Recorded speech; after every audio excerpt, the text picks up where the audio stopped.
So I know some in the media are waiting to take this live on TV, so we'll do a 1 minute countdown if that's okay for you guys. For right now? What's that? 1 minute right now? Yes. I'll take that. Okay. Thank you.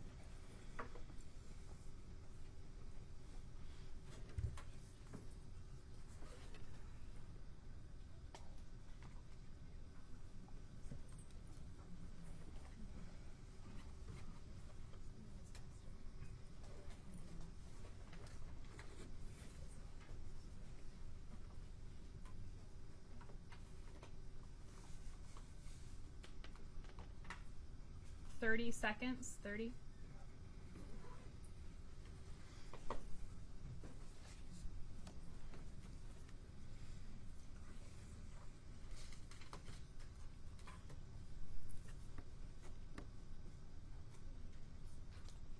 $15.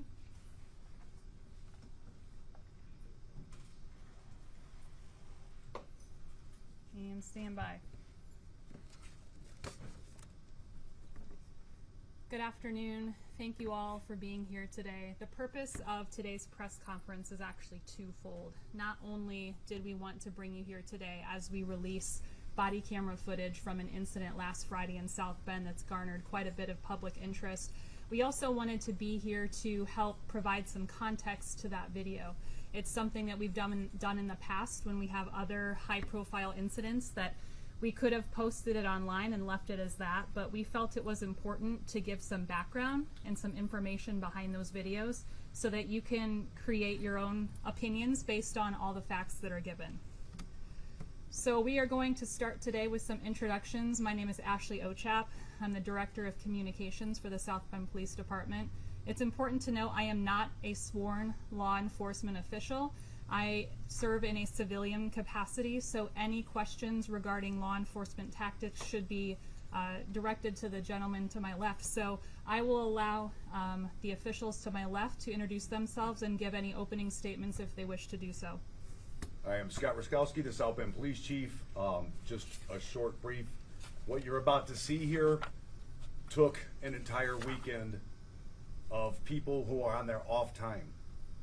Public information, city legal, internal affairs, our use of force committee, and several others gave up their time, their weekend, and I'll address further if necessary at the end of this. So I'm Captain David Herron. I oversee internal affairs. I've been on the police department for about 27 years.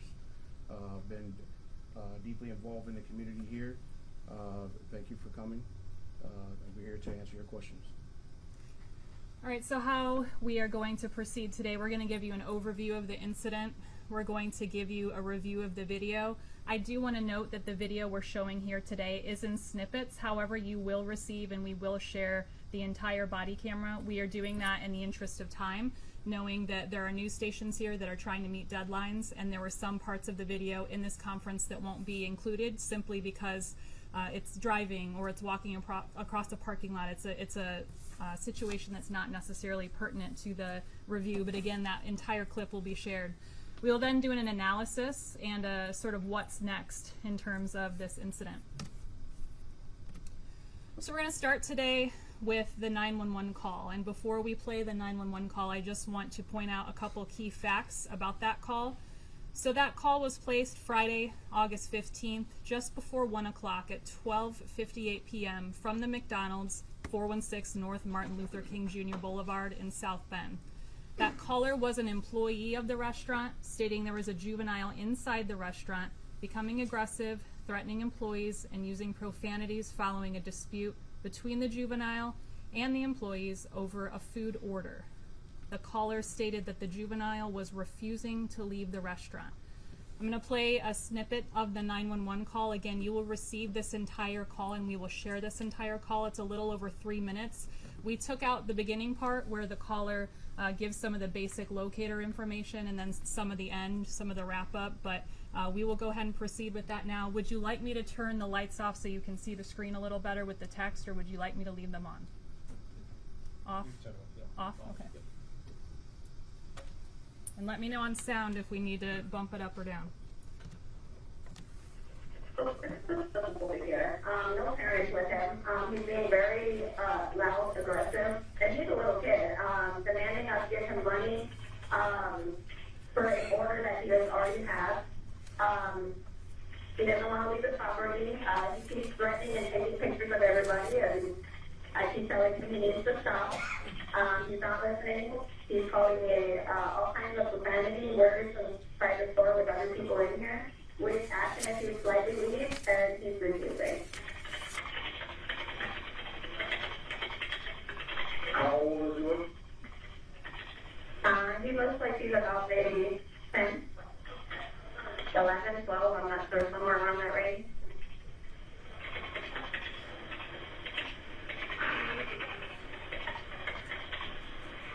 Okay.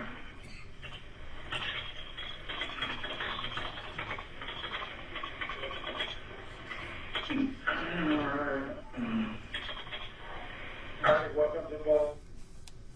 No, How many people are involved? just one. And, is he black, white, or Hispanic? Black male, What's he wearing? he's wearing a grayish white sweater, headphones, a green backpack, black pants, and some brown Timberlands. What color was the backpack? It's green. Green.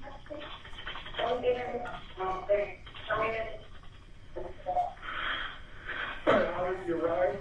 Is he on a bike or foot or? You know. What? Are you or anyone else in danger right now? No, but he's starting to get very aggressive in front of customers. I'm going to turn the lights back on briefly. The reason we show you the 911 call at the beginning is we are trying to give you a chronological look at how this played out. And the reason of showing the 911 call is we want to give you some insight as to what our officer knew before he arrived. So what was being communicated to him via dispatch. What you didn't hear at the end, because we're doing it for the sake of time, the dispatch then asked the caller if the juvenile was still in the store. She said yes, and said the individual is at the front counter. Dispatch tells the caller that police are being dispatched, and then dispatch asks the caller to call back if anything changes. This is the officer who responded to the call. This is Officer Sam Shapew. He is on 1st Detail Patrol, that means day shift. He joined South Bend Police Department in July of 2014, and he was the only South Bend Police Department officer to respond to this call for service. Chief, do you want to add anything here? Nope. Okay. We're going to go ahead, and before we get into the video, I want to point out some key times that you will see on the video and some incidents that unfold to give you a preview of what we're about to see. So this all starts at 12:58 p.m. when the 911 call was placed. At 1:08 p.m., the officer arrives and attempts to engage a juvenile who is walking west away from the McDonald's. Shortly after that, for about 2 minutes, the officer attempts to interview and detain the juvenile. At 1:11, the juvenile is placed in the back of a patrol car. 2 minutes later, the officer arrives at McDonald's to gather further information from those on scene, and you will see that in the video. Shortly after, the officer then returns to the vehicle where the juvenile is to speak to that child about some additional information to get some added details from him. Or her, my apologies. 1:24, Officer Shapew leaves to transport the juvenile home. At 1:30, they arrive back at the home, and the officer speaks with the juvenile's guardians. And at 1:36, the juvenile goes inside and the call ends. We're going to take a look at the video now. We're splitting it up in 3 different sections, and again, as I mentioned at the end, that is for the sake of time. The entire video we will release will be start to finish. We did see comments online from our community saying that, is this taking so long because you're editing it, because you're adding something to it? You will see when you watch the video there is a timestamp in the upper left corner that shows No deviation from the time. Nothing has been edited in the final version other than you will see faces are blurred in this video. And the reason that it took some time to get this video together, not only was this brought to our attention on a Friday night, but the process to redact information in this body camera and any body camera that we deal with at the police department does take time. There is technology that can automatically do some blurring, but if you've ever dealt with video editing, you know that it's not a perfect science. And there's some human intervention that needs to happen to ensure that everything was taken out. AI or whatever technology can only be so good. It doesn't know that we can't share somebody's social security number or somebody's phone number, identifiers such as that. So that's some of the reasoning behind why it took some time. Not to mention the chief was out of town for 2 days at a out of city funeral. So this is the absolute earliest that we could give this to you, and we appreciate your patience.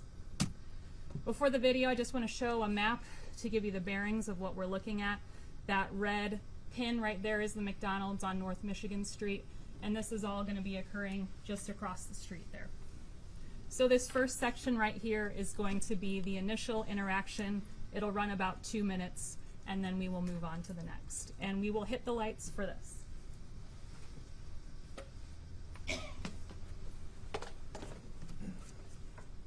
Dispatch recording.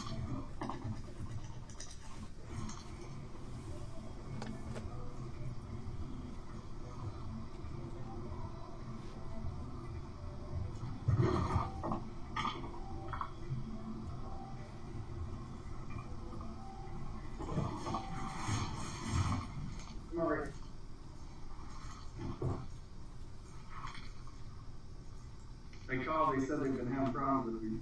Come over here to the bathroom truck. They've been calling for you. No, no. Yes, I sure can. You're not. No, you're not calling from me. You're not calling from me. Okay, hold on. Because you can't. You're... Stop. Stop. Stop. Okay, I'm here trying to... You're not willing. Don't you hit me. You hear me? Do not hit me. Put your other hand behind your back. I'm gonna take you to your mom. Put your hand behind your back. You're not going anywhere. Put your hand behind your back. I'm just trying to get him to calm down. Try to walk away from me. Listen to me. Okay, you're gonna be going in the back seat of my car. Do I need? Listen to me. Do I need to put you in cuffs? Do you need to go in cuffs, or are you gonna go in my car? Do you want to go in cuffs, or are you gonna go in my car? That's not the question. All right, we're going to stand you up and you're going to go in my car.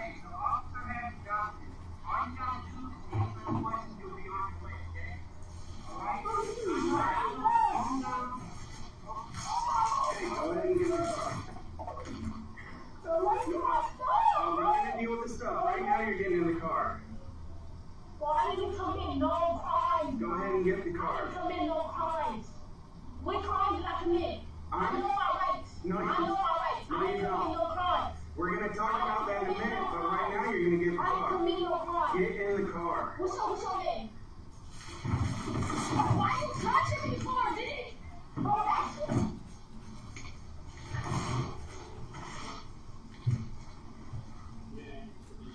No, I'm going to take you to McDonald's and deal with it.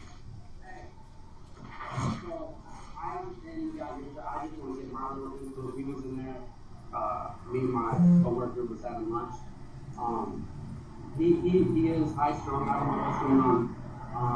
I don't know what happened between him and the workers, but I know that they called about a disturbance. Yeah, supposedly he was not in there disturbing anything. Well, supposedly he had been told to leave. He threatened them somehow, refused to leave.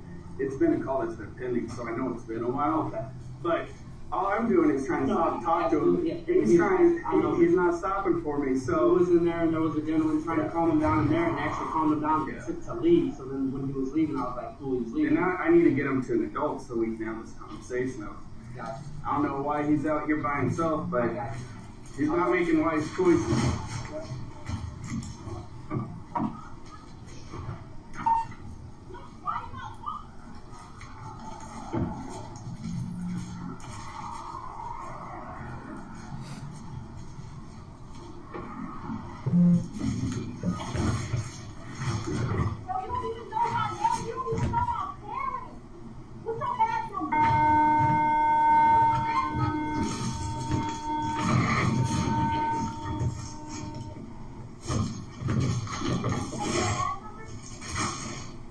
When you're ready to listen, I'll talk to you. Okay, I'm going to keep the lights off because we have 2 more videos to show, but just to give you a preview of the next part. So the part that we have skipped, but again will be in the full version, is the officer is then driving over to McDonald's to get a statement from the employees who called in the incident. So you're going to see here now an interview with the employee regarding what she observed. And this is not the same employee who called 911. This is a different individual. Hello, you called about the. I don't know where the little boy is. He's in my car right now. Oh, is he? Yeah, can you tell me what happened? So he just was trying to get a refund, and there was no reason that he needed a refund. He was just mad because he asked for extra sauce, and he got to pay for that. So no, you cannot get that. So I asked him to leave out the store, and he wouldn't leave. So now we want him on a trespass list. Okay, he's not allowed anymore. Okay. Was he? It came in the notes that he was threatening people. Yes. What was he He doing? was back here fighting against like about he's my car and everything, because we don't have on no hearing aids and everything else. Mm. So What, did anybody tell him to leave? yes. Did you? Me Okay, no sense. and my general manager. What happened when you guys told him to leave? He said that he's not leaving until he get his refund. Okay. I'm gonna try to get him home. We can't suspect juveniles, but I'm gonna try to find out where he lives and talk to the adult and let him know this happened here. He's not welcome back, but I can't do like a legal trespass on a kid. I'm like, why you not in school? Why are you in here? Anyway, he's been in here for the last couple of hours. What's your first name?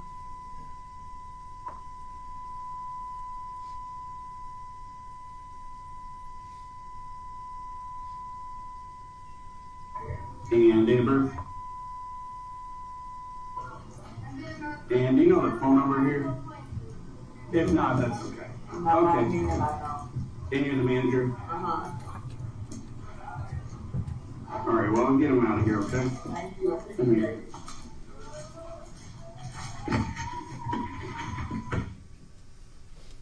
Okay, again, keeping the lights off. One more video you're going to see. So the officer then walks out to his patrol vehicle parked outside to have another conversation with the juvenile. All right. Here's the deal. When you were in there, were you asked to leave? No. 2 people, including the manager, didn't tell you to leave. No. Okay, well, I have 2 adults saying that they told you to leave. You refused to leave. All right, that's a criminal trespass, which is against the law. I'm here investigating that. So when I tell you to stop, that means stop. When I tell you to come here, that means come here. That doesn't mean walk past me. Did I walk past you? Yes. No, I And didn't. then when I try to get you up, you gotta obey. You don't have to grab me up and throw my face on the ground. If you're not obeying and if you're trying to get away, yes, When I was I can. ever trying to get away? Why would I run from any cop? People do it all the time. Trust me. So No here's crime, you never told me any crimes that I just- committed. That means I should not be in this car. no, that's not true. Yes, it is. That's not how I it didn't works. commit no crimes. Yes, you did. Okay, so I don't understand. Why am I So in here? here's the situation. Because you're a minor, I'm going to be taking you home. So I need to find an adult, a mom or a dad. Who do you live with? Can I get my stuff? No, that stays up there. No, I need my stuff so I can call my mom. Okay. You Where's never asked me your my mom? mom. You never asked me my name. You never gave me your badge number. Where's your mom? What's your badge number? You see my name right there? Shapiro. 2222. But you're not in charge of this. This is the problem. You think that you're running stuff here. You're not running anything. You don't run McDonald's and you don't run this. Yup, I can't wait. Okay, so where's your mom? So you want to know where I live at? Yes. So get in the front seat so I can tell you. Go ahead and you don't know the address? Get in the front seat so I can tell you. You don't know the address. Okay, well I can call DCS to come down here and they can come take you. What do you mean? I thought you were taking me. Well, I'm not gonna just drive around while you point. Tell me where your mom is. What? Can I call her? I can call her. Can I call her? Like, there should be no reason I shouldn't be able to get my There stuff. shouldn't be a reason where you can't tell me where you live. Why can't I have my stuff? Because you're Why can't I have detained. my phone? You're detained by a police officer. For what? I already What told crime you. did I commit? Before you know about that. Before you know about that. What crime did I The guy commit? called Before you in. know about that. What crime did I commit? What's your name, little man? I asked for a refund. Okay, and then you didn't get a refund, right? A refund. Yes. And then what happened? Like, what? Did you ask me or did you automatically think I did something wrong because I'm black? No, I'm Yes. investigating something. Did So you when I ask tell me you to when I was stop, over there or did you automatically think I did something wrong? little man, what's your Did name? you ask me? What's your name? I don't have to give you my name. What's your parents' name? I don't have to give you my parents' name. Okay. Did you get there? My address? You want it? No, I just called DCS if that's what you want. I'm giving you my address. Okay, what's your address? What's going on? I thought you was taking me home. Can I call my mom so I can find out the address? You don't know the address. I know what street I live on. What street you live?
I gotta call my dad.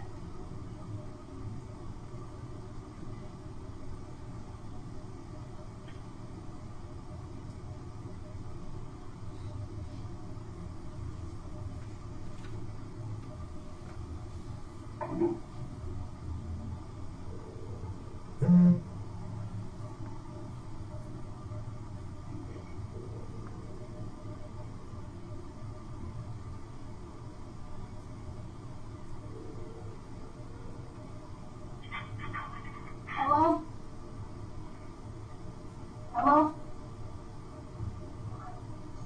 They got me in a police car and this officer just threw me on the ground without telling me no crimes I committed or none of that. He didn't even want to give me his badge number.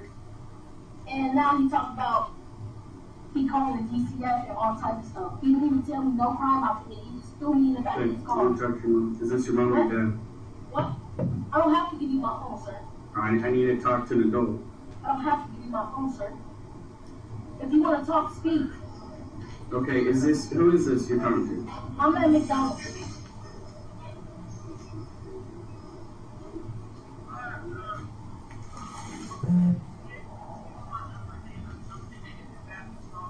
Yeah, I need to talk to her. Give me the phone so I can talk to her. I don't have to give you my phone. You can have her number. Do you want a number? Her address? I want contact information so I can speak to her. Hello, are you mom? This is Officer Shapiro. Is this Mom? The Wi-Fi just don't connect.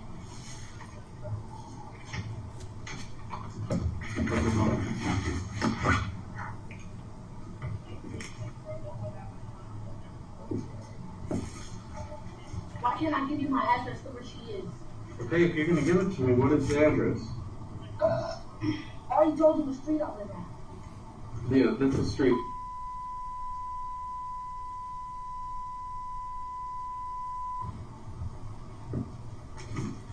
Is he home? Of course she's home.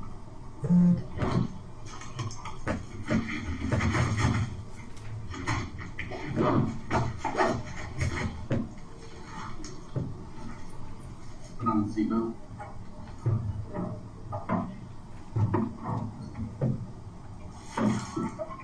Hello?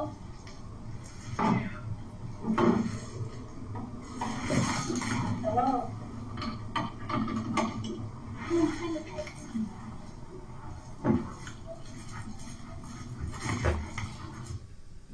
Okay, I'm going to turn the lights back on.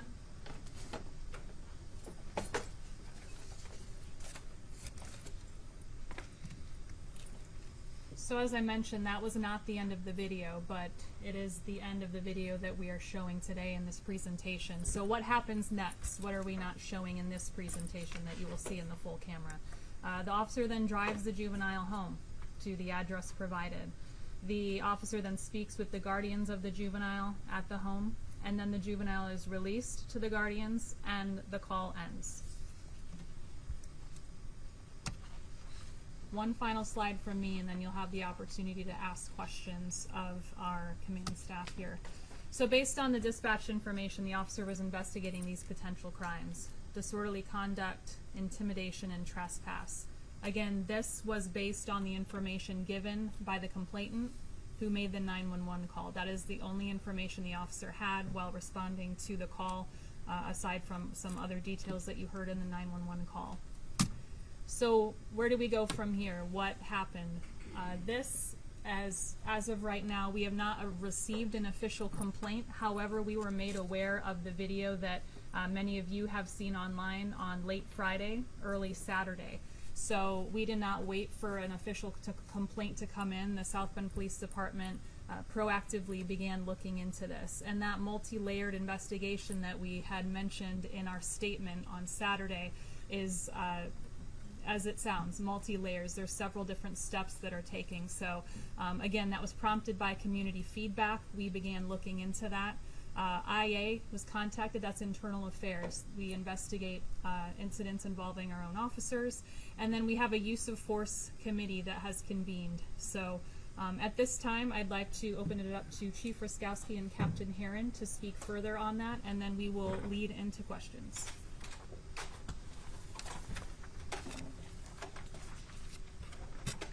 I'll speak loud enough, I promise you. I'm tired of sitting. This is a press briefing, not a press conference, but I'm giving you the opportunity now because once we walk out of this room, I'm not answering any more of your questions. Nobody's going to capture me one-on-one afterwards. This is your opportunity to ask whatever you need to ask. What do you think of how he did his conduct? We still have layers of the process. I put it out in my initial release. The mayor reiterated, and I'm doing it a third time now. You tell me what you saw wrong. Anybody can.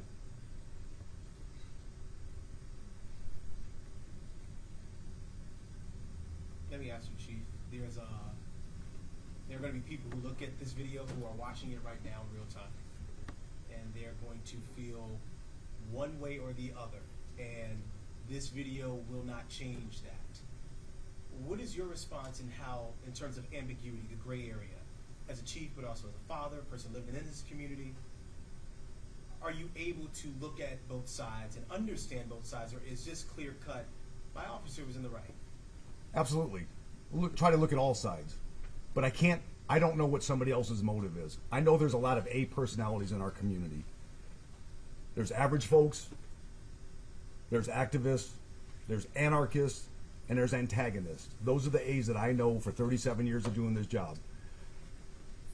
you can surmise, anybody can surmise what people are saying, what their motive and what their agenda is. Ours is to resolve a situation as quickly and peacefully as possible.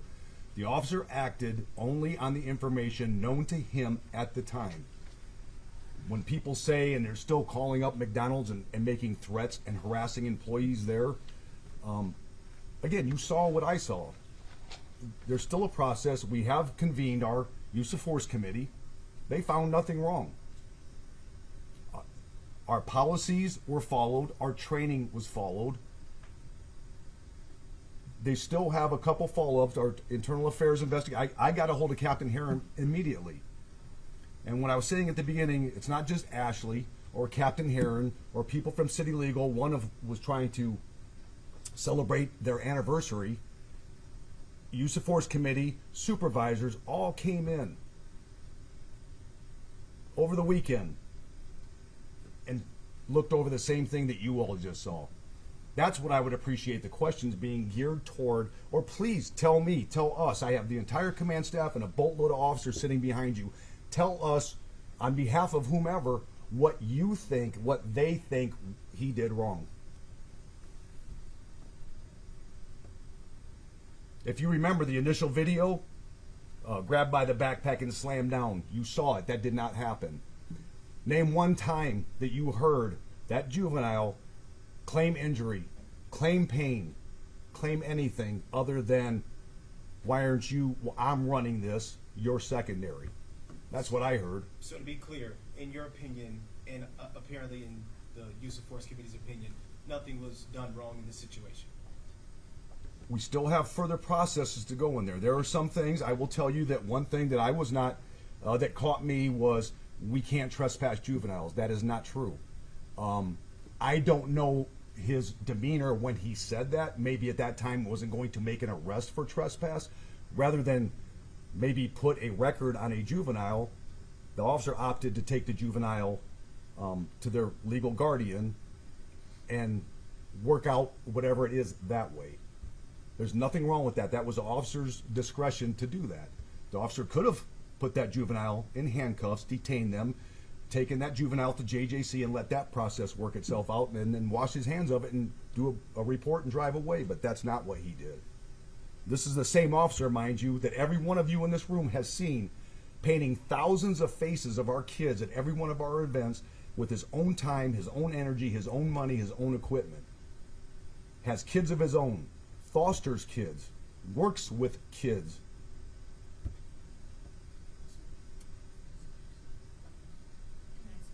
Sure. So, Chief, I have a couple of things I would like to know. So, do you think that at that particular moment when the child wouldn't come to the officer, do we have any mental health officers that could have came on the scene at that particular moment when we have youth not in compliance? Great question, but that was a matter of seconds. I don't know if we can wait for a radio call. We don't know the circumstance at the time. Everybody and you heard the original part, they thought it was a young boy. It was a girl. That grab did not occur in a backpack. The backpack actually came off when that juvenile twisted, and you saw at least 2, if not 3 occasions where the juvenile pushed the officer away by hands and then was hitting the officer sideways on the ground, not head on a curb, not throat on a curb, not knelt on, not kicked, not punched, not pepper sprayed, not tasered, not any of those things. Held down sideways with the officer behind and just simply holding on until the child calmed down. I'm using child because that's what everybody else is, juvenile. Juvenile that's 14 years old. We've had shooters in our city younger than that. We had a police officer killed by somebody who was only 2 years older than 14. So all these things are in consideration. I understand that they say that no weapons was involved. That's fine, but at the time when the officer saw that juvenile come out, nobody knows what happened at that time. There was no other calls that came in. Could have been a stabbing, could have been a shooting, could have been something else that was going on in there. The officer got the description, got what the officer was told, and immediately, based on what was in the call notes and what the dispatch was disorderly conduct, intimidation, trespass. My second question is, I also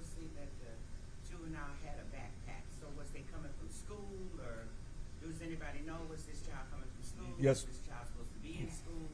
Where was the child? Yes, the child should have been in school. The child does not go to South Bend School, and I'll leave it at that. Go to, but the child should have been in school at the time of this incident. Absolutely should have been, yes. Do you all have video from the McDonald's? What's that process like right now? Well, Outside the body camera. Captain Heron, if you want to. Where do we go from here? Okay, we had the incident happen. The investigation is still ongoing. What we're going to do as far as with IA, we will make sure we contact everyone that was involved, local businesses that are around, look for body cam or video footage from their building, security footage, talk with employees of the restaurant, McDonald's. We're going to examine the video from start to finish. What we have to do is we have to gather all the facts so the chief can make a sound decision whether this officer violated policy or not. But our job, our office, is to give 110% in each case that we get and take every concern, every complaint seriously. And that's what we do here. As far as, like I said, this case, we're going to give it 110% and make sure that the community is aware of what's going on as far as this investigation, and the chief will let everyone know his findings.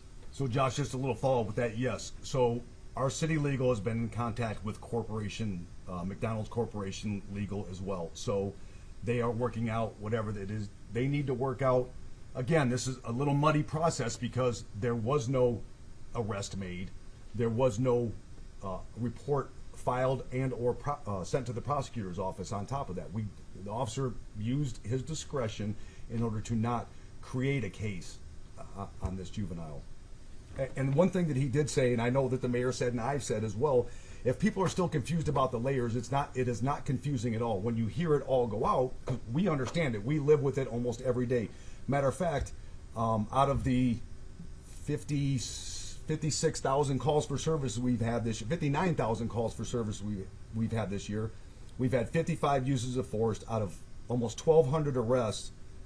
And doing my math, I actually wrote it down. It's 0.08% of the calls for service that we tend to result in a use of force.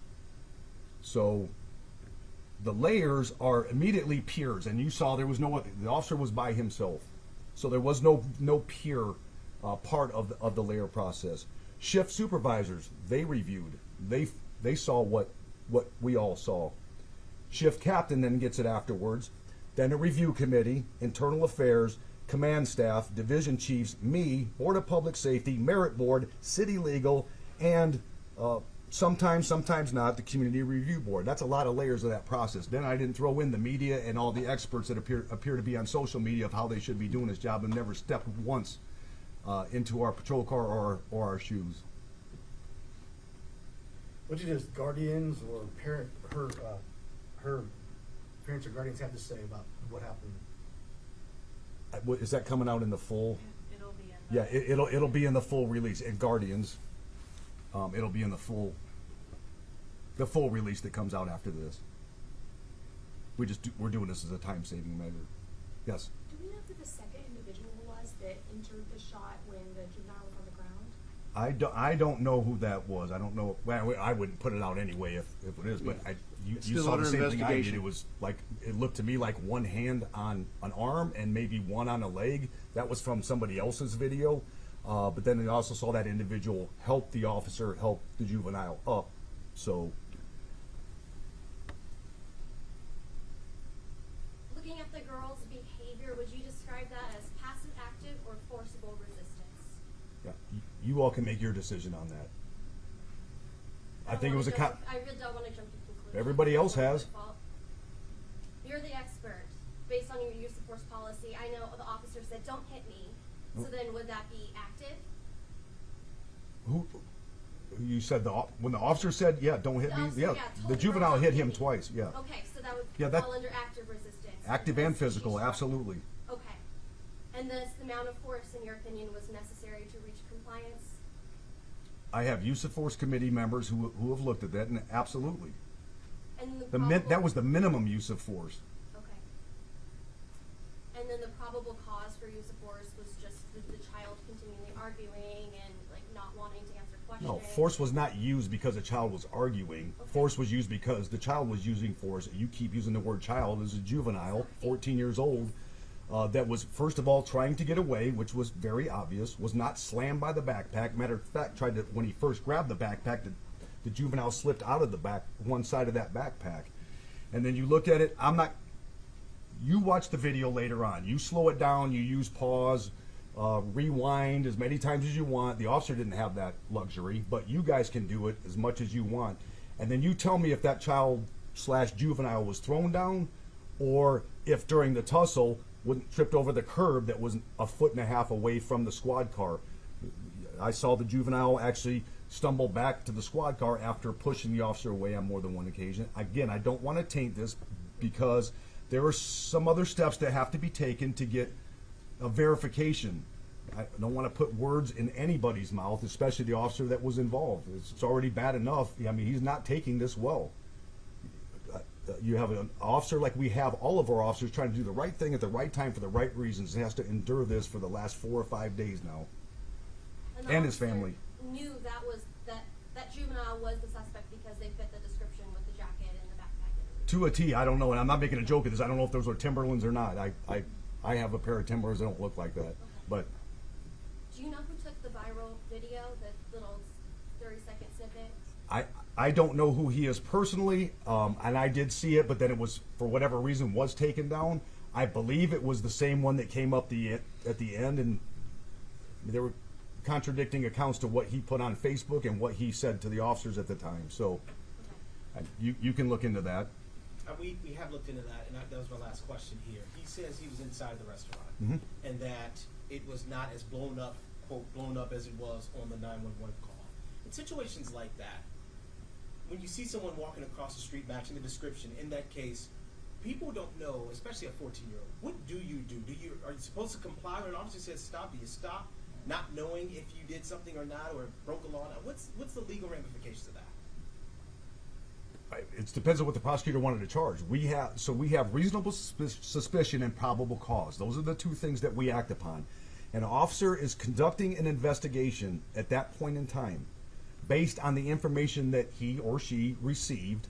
And in this case, it was disorderly conduct, it was intimidation, and trespass. Those are the three things for sure that we knew that was called in. Sure. The officer doesn't know that that's what happened. That's why.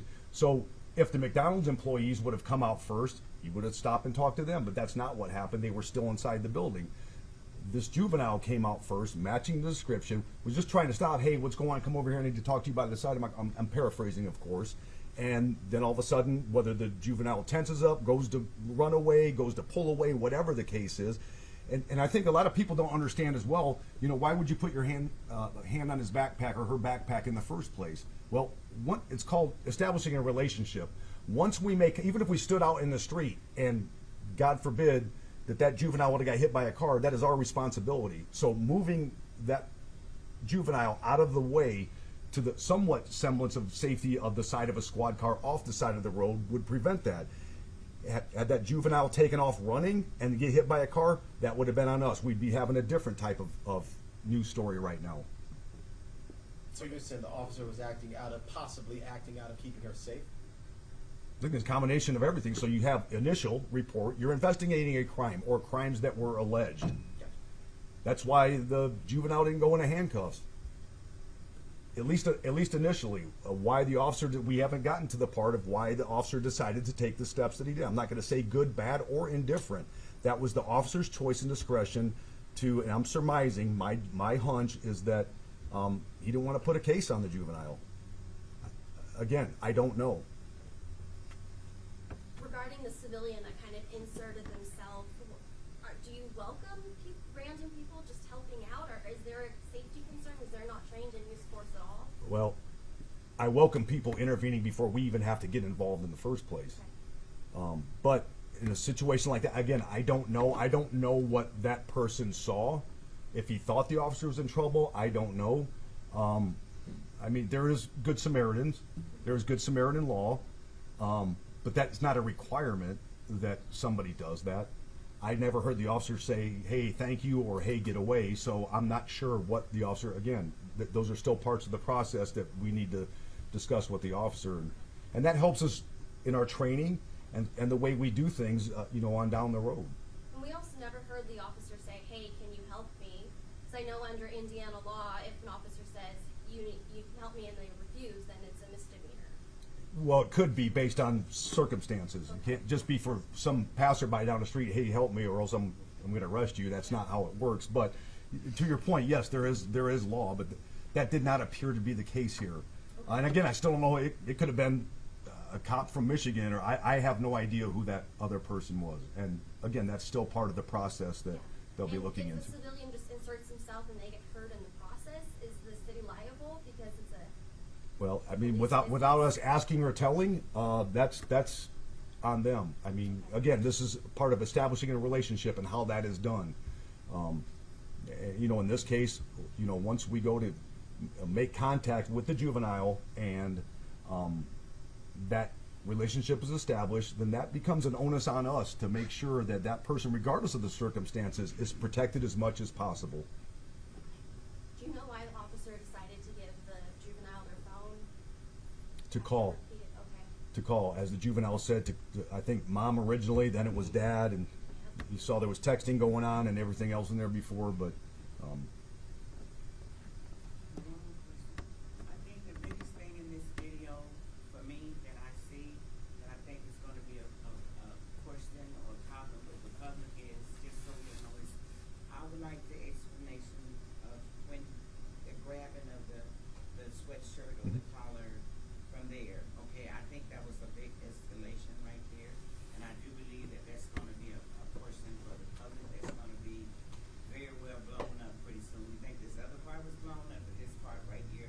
So I think an explanation on that part would really help. well, I'll give you mine. The juvenile slipped the backpack. You can see the backpack come off, which is probably what the officer grabbed onto originally. It's hard to tell from that body camera, but that's certainly what it looked like to me. And then the secondary grab was the hooded jacket. And when the juvenile twist and turned into whatever, it wasn't the officer wrenching it up and going, I'm going to make this work. I mean, again, this is an issue when people don't do this for a living. We do this for a living and don't want these things to happen. But on the flip side, you don't want somebody taking off at the least case scenario, and certainly not taking off and running in front of a car and getting hit or something really bad happening. So, some of the comments of, the brutality and the manhandling, that none of that happened. Unless you saw something in the video different than what I did, or that what the captain did, or that what the use of force committee people did. What do you say to the family?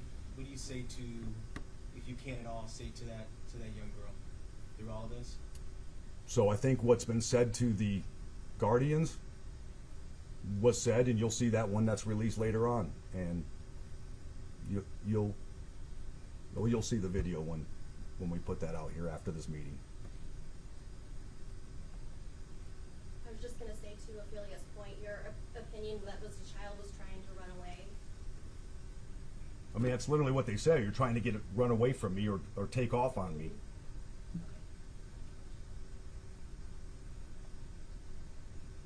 When can we expect the press release? We'll be sending the video as soon as we get wrapped up here within an hour or so. But the statement to the guardians? That's part of the video at the very end. Oh, okay. Yep. For those of us who don't have time to do all that video for that part, can you just somehow characterize how they reacted? Were they negative, positive? I don't know what parts specifically included, but I will tell you, I'll paraphrase. Somebody may have said, again. And then I want to get back to one thing that Josh had mentioned before and remind me to come back if I didn't fully answer your question. So the person that you referred to, the other video person, that was maybe 20 or 30 minutes or whatever time that person was in there. But if you recall listening to the manager there, she said, been in here for hours. That's a big difference than 15 or 20 minutes that one guy heard maybe a little something. But that same guy also said, well, somebody else intervened and tried to you know, calm the kid down or whatever. Again, paraphrasing, but there were several things in there contradictory, and then especially when I saw it on his Facebook, it was definitely contradictory because that is not what was said out there, and he wasn't irate or upset or whatever. He actually goes up and tries to help, tells the kid to calm down, answer the questions, you'll be on your way, or something similar. So I'm kind of confused with that, but it is what it is. I don't understand why he took it down. Jeff, did I answer all of your? Kind of. Yeah, it was. Yeah, I think when you watch it, you'll see it. But anyway, I know I'm pretty sure one of the words in there, at least. Ashley, if I'm wrong on this, correct me. Why we got the cameras rolling? Well, essentially, the officer takes the time to explain why the juvenile was transported home and kind of what happened, and they gave some information. And it's not a super lengthy conversation. It's just an explanation of what had happened to give some background. It's really only a couple minutes long. They're speaking on the front porch of the home before the juvenile is then taken or allowed out of the car to go inside. So I think that's something, as Chief alluded to, is that you'll just have to watch that and form your opinion based on their response. I know a lot of us got to be on TV in like 8 minutes. I'm going to slap this last question in. What should the person have done based on the officer's commands in that moment? What should she have done? Sure, this is why we have these processes in place. If people don't like the way they feel that they've been treated, or if they were treated wrong, it does deal with it at the time. Bad things are 99.9% not going to happen. When you try to take off, when you try to resist, when you try to have court in the middle of the street, it's not ever going to end in your favor. It's just not. And a lot of that can be avoided. Again, going to when I received the first notification, I get a hold. I started the inquiry, and when I said out of all the numbers that I gave, the 59,000 calls for service, 55 uses of force, we've had 62 community complaints. 5 were initiated by me. So they do the inquiry. I got a hold of Dave on I think it was Friday afternoon, Friday night, whenever it was. And he started having to do his thing away from his family and doing things when he's off on the weekend. And that ball got rolling, of course, with Ashley, City Legal, and a whole bunch of other folks that, and then, you know, to read some of the comments, and Ashley has warned me, so as many people in this room stop reading those comments. But, you know, these videos go into the cloud. We don't access that. We can't edit them. And you all are experts. Look at the timestamps that are on there. And then if you say that we edited, put that out publicly. I dare you. Because we don't edit and we have no reason to. I've told you before, for 10 years I've been telling you, for 37 years I've been telling you, good, bad, or indifferent, I'll let you know. I will tell you. We've been the most transparent police department in this state, and I'll compare nationally. And I'm not going to waver from that. If we did something wrong, we'll own it. If we didn't, I'm going to defend it. And that's what I'm here doing right now. I'm defending what happened because I saw nothing that officer did wrong. And I've been a cop for 37 years. If anybody in this room out there can beat that, let me know. I know you said the officer is taking some personal time. Is he able to come back with the pending IA investigation? Well, yes. Yeah. Mm-hmm. Go ahead. One thing I would like to add to Josh's question is that, you know, when we encounter anyone, the best thing to do is comply. Comply. Like Chief said, don't hold court out there at the scene. We have a very good process here. You can file a complaint online, you can contact a supervisor, or you can come in person. As I stated earlier, we take every concern and every complaint seriously, and we will investigate it to the fullest. And also to make sure that the chief has an informed decision, enough evidence, facts and evidence to make his decision. So my message is to everyone, and this is something that I always tell the youth, is to comply, and the next day you can file a complaint or later that evening or day.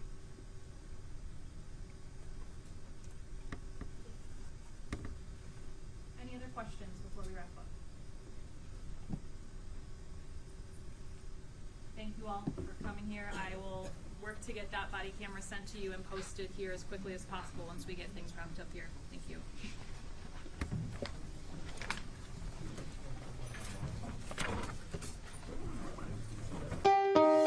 Thanks for watching. Here's another story you may like, and subscribe to the WSBT 22 YouTube channel.